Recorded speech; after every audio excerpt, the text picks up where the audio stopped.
Good day mga kamots, welcome back to our YouTube channel. Muli nga tayo nagbabalik dito sa Bristol 10 Ave Caloocan dahil nilabas na nga raw yung pinakabagong motor mga kamots coming from Bristol and QJ Motors na tatapat sa pinakabagong Yamaha Aerox version 3. Ito daw yung pinakabagong scooter coming from Bristol QJ Motors. This is sa AX180. Alamin natin mga kamots kung ano-ano ng mga meron sa bagong scooter na ito. Bakit ito yung tatapat sa Aerox version 3 ni Yamaha.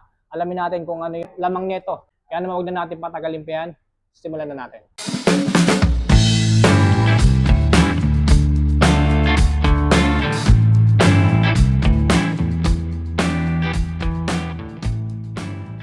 Alright, so this is the all-new QJ motor or Bristol QJ motor AX180. Ang pinakabagong labas na scooter coming from Bristol in association with the QJ motor. So, merong apat na kulay na dumating dito sa Bristol 10 Ave Caloocan as of August 2025 mga kamots. No? Itong isang color is white na may touch of red decals. Ayan. And then nandito pa yung ibang kulay niya. Color red dito na may touch of gray decals naman. And then powder blue na may touch of red decals naman dito.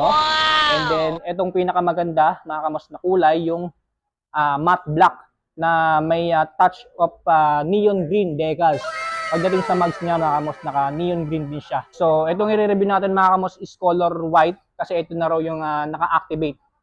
Sabi ni Bristol 10 Ave Caloocan. Napakaganda ng visor niya, maliit lang pero nakapagdagdag aesthetics sa scooter na to. Una ko kaagad napansin dito mga kamos, ito nasa bandang gilid niya. Yung winglet. Ayan. So meron siyang built-in na winglet dito. Isa sa nagpaganda sa QJ Motor AX180. Ayan, no? So, yung iba kasi bumibili pa ng aftermarket para lang maglagay ng ganyan. Dito sa AX180, meron na siyang built-in na winglet. Napakaganda mga kamos. Makapal yung plastic na ginamit. Hindi basta-basta mababali. Ayan. Futuristic tingnan ng headlight nito.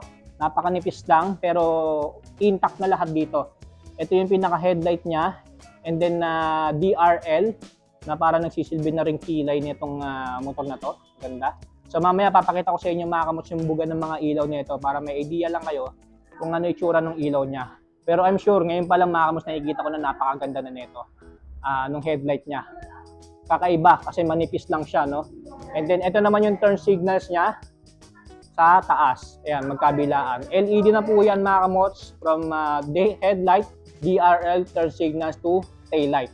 Sa baba niyan, meron tayong parang leather na itsura ng fairings dito.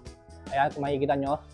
Para siyang naka-leather. Nakalagay dito is QJ Motor, AX180, and then decals na gray and red. Ayan, sa baba, ayan, sa gilid. Sa gilid naman niya, ayan, so nakalagay dito is AX180. And then meron pa siyang code dito na always forward. Ayan, parang pinaka-moto ni QJ Motor dito sa AX180. Always forward nga naman. Ayan. Ang angas din ng taillight nito. Naka-clear lens yung sa outer niya. Pero yung sa loob niya mga kamots. Ayan, so ito po yung pinaka-taillight niya. Kakaiba rin ng itsura. Ayan, so bali magkahiwalay po siya yung taillight niya. And then ito naman yung turn signals niya sa likuran. So hindi na siya nakahiwalay. O hindi siya nakahiwalay mga kamots. Ibig sabihin wala na tayong aalalahanin na baka may mabali pa sa mga turn signals natin. Bali naka-integrated na siya. Harap at likuran. Ayan, so ang ganda. Meron tayong napakalapad na rear fender dito. Meron built-in plate light, of course, reflectorized, added visibility sa gabi na nakakabit dito sa mismong plate holder. And then sa baba niyan, meron pa rin siyang reflectorized. Ayan. So naka-twin shock absorber to mga kamots sa likuran. Pero mataba rin yung suspension niya. Ayan, hindi rin basta-basta. Napakaganda din ng CVT niya mga kamots. So, nakalagay dyan is QJ Motor. Sa crankcase naman niya mga kamos, meron tayong two-tone color dito. Matte silver and then matte black. Ito pinaka-cover niya dito is metal la. Metal ano po yan? Metal material po ginamit. Pagandaan dito sa airbox ni AX180 mga kamos, dalawa yung drain hose niya. So isa dito and then meron pang isa dito na mahaba na hose. Yan. So bali talagang madidrain yung tubig sakaling papasok yung tubig dito sa airbox, no? Agad-agad siya madidrain kasi meron dalawang hose. Sa unahan, dito sa likuran. Ayan. Kagandahan dito, meron na rin siyang built-in na tire hugger mga kamots, no? Na which is kapakipakinabang lalo na ngayon sa Pilipinas at maulang panahon. Ayan, so mapapakinabangan natin tong tire hugger niya na naka-built-in na. So napakaganda rin ng tambucho niya, oh. Mataba rin, no? Malaki. Pang big bike yung tambucho niya. Ayan.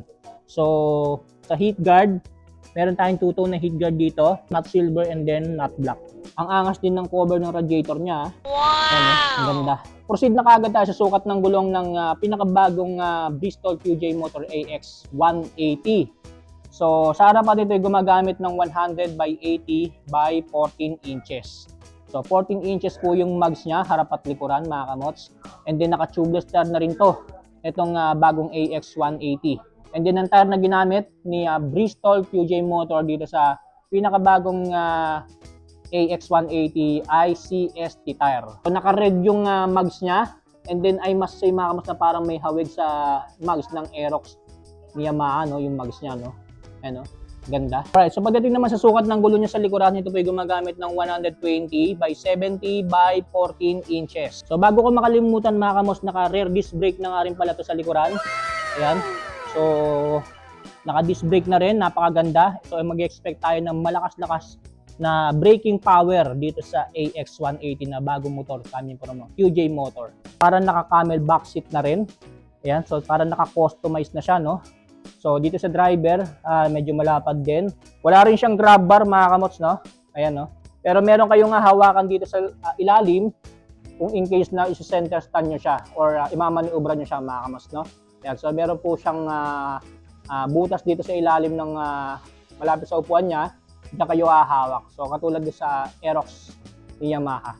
Okay, so ito naman yung under seat compartment mga kamos nitong pinakabagong AX 180. Half face, of course, kakasya dyan mga kamos, no? Alright, so kagandahan dito sa AX 180 mga kamos, dito na rin nakapwesto yung baterya niya, which is safe kung sakaling lulusong tayo sa bahay na hindi naman ganun kataas, kasi dito na siya nakapwesto sa under seat compartment niya. Ito naman sa fuel tank niya, so dito na rin nakapwesto sa unahan, which is convenient mga kamos kung sakaling magpapagas tayo, hindi na tayo tatayo sa QJ AX 180 kasi dito na rin siya nakapwesto. Ang fuel tank capacity po ng itong pinakabagong QJ Motor AX 180 ayon kay Bristol ay 10 liters. So medyo malaki-laki fuel tank capacity niya. Pagdating sa fuel consumption, 45 kilometers per liter, given na 180cc ang isang ito mga kamos. No? Dito sa left side, meron siyang side pocket. So dito na rin mga kamos nakapwesto yung power socket niya. Isa sa mga practical at convenient features pagdating sa isang motor kasi pwede na rin siyang gamitin ng mga naghahanap buhay gamit ang motorsiklo. And then kung magla-long rides ka, hindi ka na rin mangangamba dito sa AX180 na baka malobat yung cellphone mo kasi meron na rin siyang pang-charge ng cellphone. So pagdating naman dito sa side pocket niya, so hindi naman siya ganung kalakihan, no?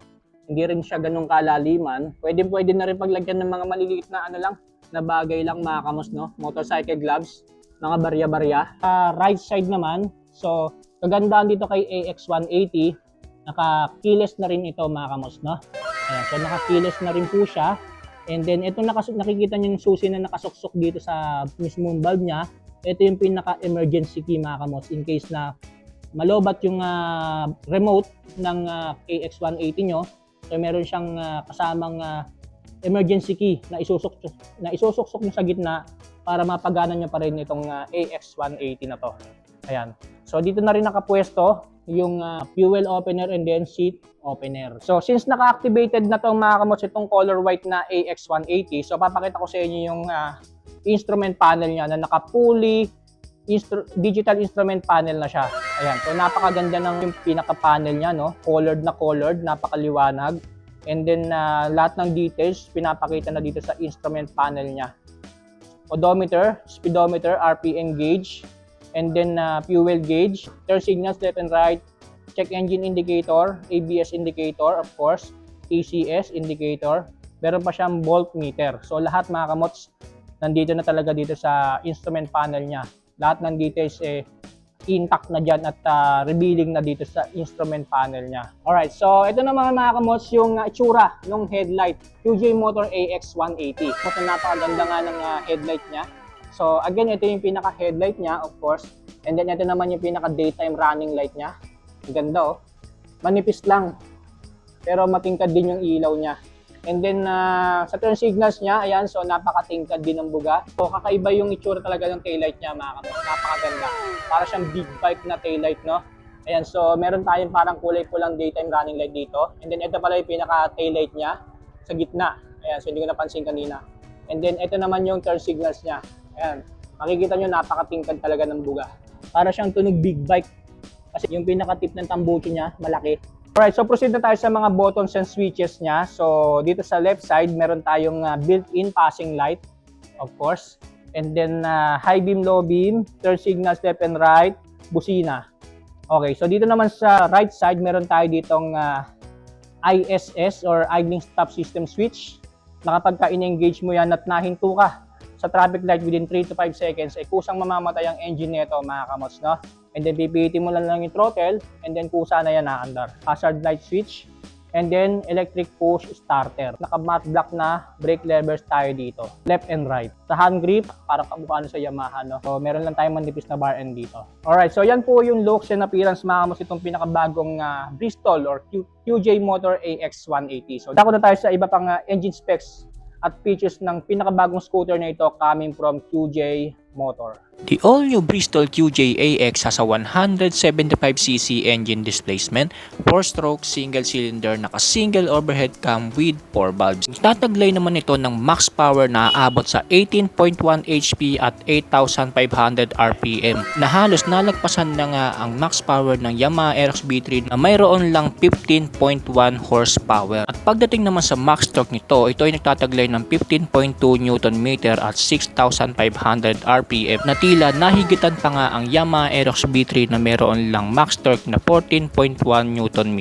Pagdating naman sa fuel system nito, naka-electronic fuel injected din ito habang kanyang cooling system ay naka-liquid cooled na rin. And as for the starting system, pinapagana po ito ng electric push starter. Para sa kanyang driving system, naka-continuous variable transmission po ito or CVT. Na masasabi kong lumamang naman sa part na ito si Yamaha Aerox B3 na naka-YE CVT na ang panggilid pagdating sa turbo version. Na isa nga sa mga naging advantage ng scooter na yun dahil wala na nga mga flyball pagdating sa panggilid nun. Para naman sa kanyang suspension, sa harapan ito po ay naka-telescopic fork at naka-twin shock absorber din ito pagdating sa likuran. At para naman sa kanyang braking system, equip po ito ng parehong hydraulic disc harap at likuran na masasabi kong nilamangan nito si Yamaha Aerox B3 pagdating sa braking system. Dahil ayon kay Bristol ay equip na rin itong pinakabagong QJ AX180 ng dual channel ABS, habang si Yamaha Aerox B3 ay equip lang ng single ABS. Equip na rin itong QJ AX180 ng traction control system or TCS na meron din naman si Aerox B3 turbo version. And as I mentioned earlier, equip na rin itong pinakabagong QJ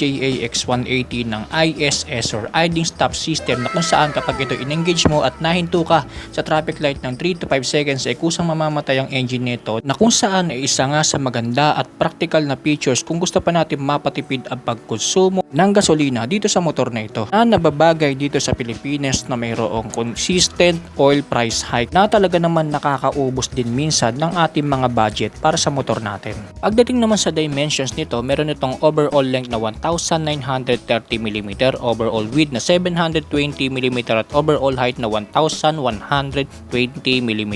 Meron naman itong seat height na 780mm habang ang kanyang ground clearance ay 145mm at ang kabuuang bigat naman ng motor nito, mga kamots, ay 127 kg. At yan na nga ang engine specs at iba pang features nitong pinakabagong Bristol QJ AX180. Kaya naman alamin na natin yung cash price at installment price nito dito sa Bristol 10 Up Caloocan as of August 2025. Alright, so proceed na tayo sa cash price at installment price, mga kamots, itong pinakabagong motor coming from Bristol and then QJ Motor, which is the AX180. So magkano nga ba ito dito sa Bristol 10 Ave Caloocan as of August 2025?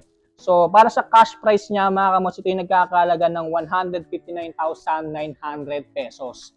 So SRP po yan, mga kamots, and then pag kinuha nyo to on the spot ng cash basis, so magle-less ito ng 20,000, mga kamots. Bali makukuha nyo na lang to ng 139,900 pesos. Kayo nang bahala, mga kamots, kayo na magtimbang kung ano bang mas angat sa dalawang motor na ito, mga kamots, Aerox ba or AX180 from Bristol or and then QJ Motor. So napakinggan nyo naman yung mga specs na And then alam nyo na mga kamos, mapagtitimbang at mapagbabalansan nyo na kung sino ba mas angat sa dalawang motor na ito. Pagdating sa installment basis o installment price, sabi ni Bristol 10 Amp Caloocan mga kamos, as of now, hindi pa daw available as installment itong pinakabagong Bristol AX 180. So, pero wag kayong mag-alala mga kamos, magkakaroon din naman daw ng installment price nito.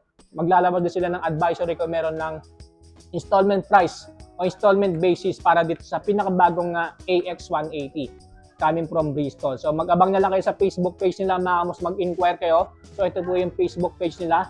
Ayan, so para makapag-inquire kayo kung available na ba at as an installment itong pinakabagong AX180. So yan po yung cash price mga kamos, itong pinakabagong AX180 coming from QJ Motor and Bristol. So gusto ko ulit magpasalamat kay Sir Eugene, kay Sir Jay, of course, and then kay Sir Adrian na nag-assist sa atin para i-review itong pinakabagong Bristol QJ Motor AX180.